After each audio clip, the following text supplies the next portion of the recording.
Hello મારા વાલા વિદ્યાર્થી મિત્રો, મારું નામ છે નિતેશ જોગલ અને તમારું સ્વાગત છે એનજે ક્લાસીસ ગુજરાતીમાં. તો વિદ્યાર્થી મિત્રો, આજે આપણે જોવાનું છે ધોરણ 10 વિષય ગણિત અને તેનું ચેપ્ટર નંબર 11. અને ચેપ્ટર નંબર 11 ની અંદર આપણે જોઈ રહ્યા છીએ સ્વાધ્યાય 11.1 અને એનો દાખલા નંબર 11 કે જેની રકમ મને કંઈક આ પ્રકારે આપેલી છે કે એક ગાડીને એકબીજા પર આચ્છાદિત ન થાય તેવા બે વાઇપર છે. એકબીજા પર આચ્છાદિત ન થાય એટલે કોઈ એક ગાડી છે ને, ધારો કોઈ એક વાઇપર છે, આવી રીતનું વાઇપર છે, અહીંથી કરી અને આવી રીતનું જ્યારે કવર કરે ત્યારે એટલો વિસ્તાર કવર કરે છે, બરોબર. અને બીજું વાઇપર છે એ કંઈક આ રીતનું છે કે આ પ્રકારે કંઈક એક વિસ્તાર છે એ કવર કરે છે. પણ વાસ્તવમાં જોવા જતા તો એકબીજા ઉપર આચ્છાદિત થતું એટલે ઘણું છે, તો બીજું વાઇપર છે કે અહીંથી આવી રીતનું ચાલુ થતું હોય એવું નથી. એટલે એમ કીધું એકબીજા પર આચ્છાદિત ન થાય ને તેવા વાઇપર છે. દરેક વાઇપરને 115 અંશના ખૂણા જેટલી સફાઈ કરતી 25 સેમી લંબાઈની બ્લેડ છે. એટલે ટૂંકમાં આને જો આપણે વર્તુળ તરીકે ગણીએ તો 25 સેમી શું આવશે, એની ત્રિજ્યા આવી જશે. એટલે r બરાબર 25 સેમી આપેલું છે એ યાદ રાખજો. અને પ્રત્યેક વખતે વાઇપરથી સાફ થતા વિસ્તારનું કુલ ક્ષેત્રફળ શોધો. એટલે એનો મતલબ એવો થયો કે આની અંદર આપણે લઘુ વૃત્તાંશનું ક્ષેત્રફળ શોધવાનું છે. કેટલા લઘુ વૃત્તાંશ થશે? 2 લઘુ વૃત્તાંશ થશે અને એનું આપણે ક્ષેત્રફળ શોધવાનું છે. તો સૌપ્રથમ તો જે માહિતી આપેલી છે એ પ્રમાણે હું અહીંયા આકૃતિ દોરી નાખું છું. તો સમજી લઈએ કે કંઈક આ પ્રકારના બે વાઇપર છે. આવું નવું એક વાઇપર અહીંયા પણ છે એવું આપણે ધારી લેવાનું છે. વાઇપરનું એટલે કે એના જો સળિયાની લંબાઈ 25 સેમી કીધી હતી, એટલે r બરાબર કેટલું થશે? 25 સેમી, બરાબર. આ 25 સેમી હશે તો આ 25 સેમી જશે અને આ ખૂણો કેટલો કીધો તો 115 અંશ. તો આના દ્વારા જે લઘુ વૃત્તાંશ બને છે એનું મારે ક્ષેત્રફળ શોધવાનું છે. તો જો પહેલા તો આપણે માહિતી લખી નાખી. r બરાબર કેટલા થાય છે? 25 સેમી અને થીટા બરાબર કેટલા આપેલા છે?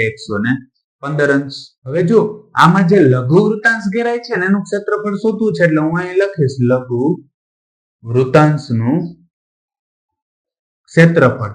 હવે લઘુ વૃત્તાંશનું ક્ષેત્રફળ શોધવું હોય તો સૂત્ર શું છે? કે પાઈ r સ્ક્વેર થીટા અને છેદમાં શું આવશે? 360. હવે જો આનું આપણે સાદુરૂપ આપીએ તો પાઈ ની જગ્યાએ કિંમત શું મૂકવાની છે? 22/7 ગુણ્યા, જો નીચે 360 આપ્યા હતા ને હું લખી નાખું છું, અંશમાં r બરાબર 25 આપ્યા હતા એટલે શું થશે? 25 ગુણ્યા 25.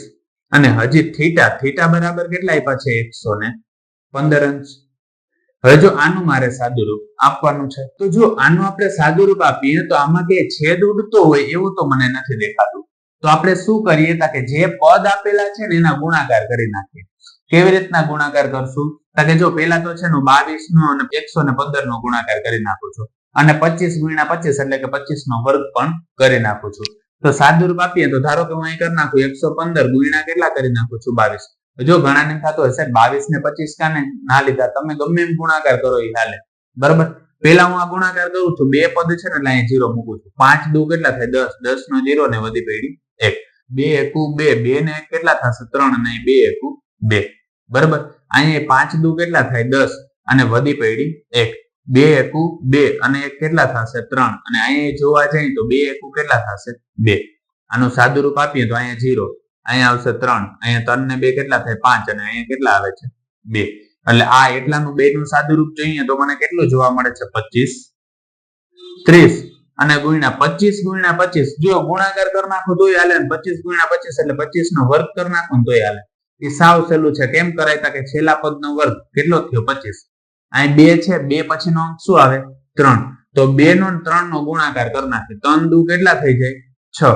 એટલે 25 નો વર્ગ કરીએ તો શું થાય? 625. એવી જ રીતનો છેદમાં 360 નો ગુણાકાર કેની સાથે કરવાનો છે? 7 સાથે. એટલે આપણે કરી નાખીએ. અહીંયા લખું છું 360 અને ગુણાકાર કરી નાખીએ 7 સાથે. 7 નો 0 સાથે ગુણાકાર 0. 7 6 કેટલા થાય? 42. 42 નો બગડો અને વધી પડી 4. 7 તેરી 21. 21 ને 4 કેટલા થાય? કે 25. એટલે અહીંયા આવી ગયા 25 20. હું અહીં લખી નાખું છું 25 20. હવે જો અહીંયા શું છે કે 25 30 અને એનો 625 સાથે ગુણાકાર કરવાનો છે, એટલે લખું 25 30 અને એનો ગુણાકાર કેની સાથે કરવાનો છે 625 સાથે. તો જો અહીંયા 3 પદ છે ને એટલે હું 2 0 મૂકું છું. બરોબર. હવે 6 નો 0 સાથે ગુણાકાર શું થાય 0. 6 તેરી કેટલા થાય 18. 18 નો આટલો ને વધી પડી 1. બરોબર. હવે 6 50 કેટલા થાય 30 ને 1 31 નો એકડો ને વધી પડી 3. હવે 6 દુ કેટલા થાય 12. 12 ને 3 કેટલા થાય 15. એટલે અહીંયા આવી ગયા 15.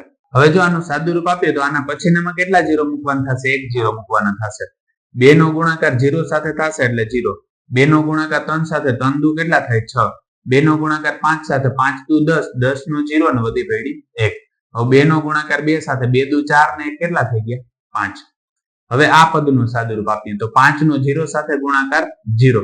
5 તેરી કેટલા થાય 15. તો 15 નો પાંચડો ને વધી પડી 1. હવે 5 નો ગુણાકાર 5 સાથે તો 25 25 ને 1 કેટલા થશે 26 અને વધી પડી છે 2.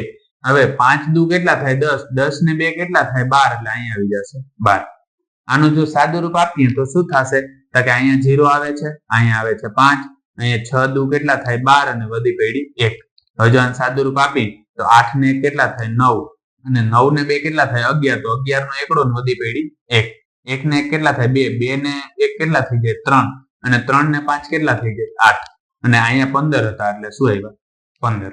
એટલે આપણે જો અહીંયા જોઈએ તો મને શું જોવા મળે છે આ બે નો ગુણાકાર જોવા મળે 15 81 25 0.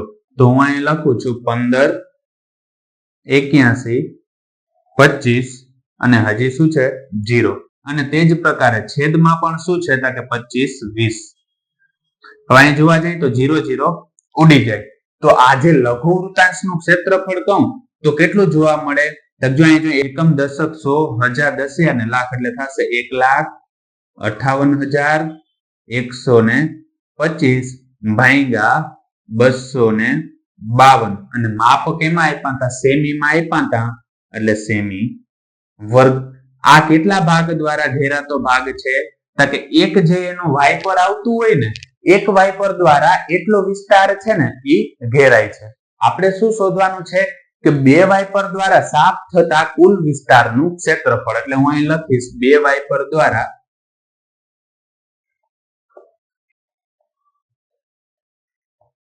સાફ થતા કુલ વિસ્તારનું ક્ષેત્રફળ બરાબર શું થશે કે 2 ગુણ્યા લઘુ વૃત્તાંશનું ક્ષેત્રફળ.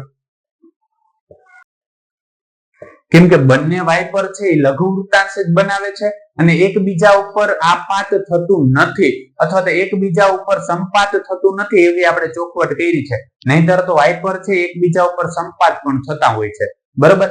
એટલે 2 ગુણ્યા લઘુ વૃત્તાંશનું ક્ષેત્રફળ આપણને આપેલું હતું એટલે સાદું રૂપ આપી દો 2 ગુણ્યા લઘુ વૃત્તાંશનું ક્ષેત્રફળ શું આપેલું છે કે 15 81 25 અને છેદમાં શું છે કે 252. હવે જો આનું આપણે સાદું રૂપ આપીએ હવે જો 126 દુ કેટલા થાય 252 થાય. બરોબર. અથવા તેનું સાદું રૂપ આપવું ને તો એક સ્ટેપ વધારે કરું સાદું રૂપમાં ધ્યાન આપજો 2 ગુણ્યા અહીંયા કેટલા આપ્યા છે 15 81 25 અને છેદમાં જો આ 252 છે એના મારે અડધા કરવાના છે એટલે 252 ને આમ લખી શકું 2 ગુણ્યા હવે 126 દુ કેટલા થાય 252 થાય. કેમ કે જો સાદું રૂપ આપી તો જો 6 દુ કેટલા થાય 12 નો બગડો વધી પડી 1 2 દુ 4 ને 1 5 અને 2 1 2 એટલે આવી જ જાય છે. બરોબર. હવે અહીં જોવા જઈએ તો 2 2 ઉડી જાય એટલે બરાબર ક્ષેત્રફળ કેટલું જોવા મળે કે 15 81 25 અને એના છેદમાં 126 અને માપ સેમીમાં આપ્યા એટલે શું થશે સેમી વર્ગ. એટલે આપણે છેલ્લે જો એક લાઈન લખવી હોય તો એમ જ લખવાનું થશે કે આમ બે વાઇપર દ્વારા સાફ થતા કુલ વિસ્તારોનું ક્ષેત્રફળ 15 81 25 ના છેદમાં 126 સેમી વર્ગ થાય. અને આમાં કોઈ પણ પ્રકારનો જો તમને પ્રશ્ન રહી જતો હોય તો કમેન્ટ સેક્શનની અંદર કમેન્ટ કરીને કહી દેજો.